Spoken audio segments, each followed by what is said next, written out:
સુરતના લીંબાયત મારુતિનગર પાસે આવેલી હિન્દટી પાસે સરાજાહેર યુવાની કરાયેલી ઘાતકી હત્યા મામલે લીંબાયત પોલીસે ત્વરિત તપાસ હાથ ધરી 3 હત્યારાઓને ઝડપી પાડી સળિયા પાછળ ધકેલી દીધા હતા. તો લીંબાયત વિસ્તારમાં વધી રહેલી ગુનાખોરીને લઈ લોકોમાં પોલીસની કામગીરી સામે સવાલો જોવા મળ્યા હતા.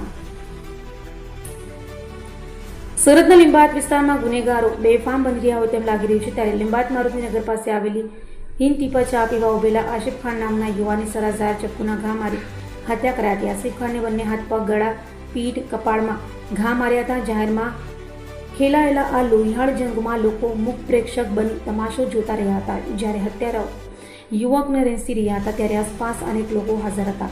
યુવક લોહીલુહાણ હાલતમાં તડફડતો રહ્યો, પરંતુ જાણે કે માનવતા મરી પરવારી હોય તેમ ત્યાં હાજર રહેલા લોકોમાંથી કોઈ પણ તેને હોસ્પિટલ લઈ જવા તૈયાર ન હતું. સાથે પોલીસનો ખોફ ઓસરી રહ્યો છે અને ગુનેગારો બેફામ બન્યા છે, જેથી લોકો પણ હવે વચ્ચે પડતા ડરી ગયા છે. જો કે અંતે કેટલાક લોકો આસિફ ખાનને તાત્કાલિક સારવાર માટે 108માં સ્વીમેર હોસ્પિટલ અને ત્યાંથી ખાનગી લઈ ગયા હતા, જ્યાં તેનું મોત નીપજ્યું હતું. બીજી તરફ લીંબાયત પોલીસે આસિફની હત્યામાં સંડોવાયેલા કલીમુદ્દીન શેખ, શેહજાદ નસીમુદ્દીન સિદ્દીકી અને મોહમ્મદ દિલશાદ રઈસ અહેમદ સલમાનની ધરપકડ કરી છે. મૃતક સાથે હત્યારાઓને 2025માં પૈસાની લેતી દેતી મામલે વિવાદ થયો હતો.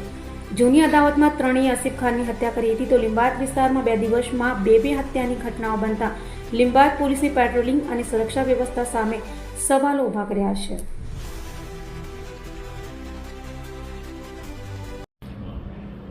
લીંબાયત પોલીસ સ્ટેશન ખાતે એક હત્યાનો બનાવ બનવા પામેલ, જેમાં જાફર અલી છે એ ફરિયાદ આપેલ. પોતાનો જે ભાણેજ છે આસિફ, ઉંમર વર્ષ 24 થી 25 વર્ષ, એ પોતે એક હિન્દ ટી કરીને એક ચાની દુકાન છે ત્યાં બેઠો હતો. ત્યાં એ દરમિયાન કલીમુદ્દીન, મોહમ્મદ દિલશાદ અને મોહમ્મદ શાહજાદ, જે બધા તમામ આરોપી અને ફરિયાદી તમામ રાયપુર, યુપીને રાયપુર ગામના વતની છે.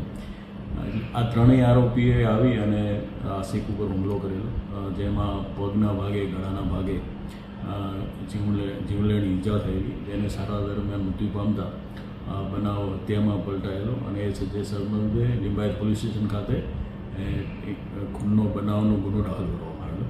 જે સંબંધે લીંબાયત પોલીસ સ્ટેશન ખાતેથી એના સ્ટાફ અને માણસો દ્વારા માનીય સીપી સાહેબ અને સિનિયર અધિકારીઓની સૂચના મુજબ તાત્કાલિક ટીમો બનાવી અને વર્કઆઉટ કરી અને આ ત્રણેય જે આરોપી છે, કલીમુદ્દીન, એ સિવાય મોહમ્મદ દિલશાદ અને મોહમ્મદ શહજાદ, એ ત્રણોની ધરપકડ કરવામાં આવેલી છે.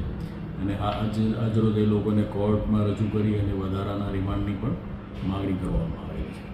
અને આ સંદર્ભે અન્ય કોઈ પણ સંડોવાયેલા છે કે કેમ, એ પણ પોલીસ હાલ એ દિશામાં તપાસ કરી રહી છે. આ બનાવનું કારણ જે અગાઉ આ લોકો વિરુદ્ધ જે આરોપી છે એ લોકોએ અગાઉ જે મરનાર છે આસિફ, એના વિરુદ્ધ 2025માં એક ગુનો દાખલ કરેલો. તેઓની પૈસાની લેતી દીધીના સંદર્ભે એ લોકોને ઝઘડો થયેલો, જેની રીસ રાખી અને આ હુમલો કરેલો હોવાનું એવું હાલ પોલીસ તપાસમાં જાણ્યા છે. વધુ તપાસ પોલીસ કરી રહી છે.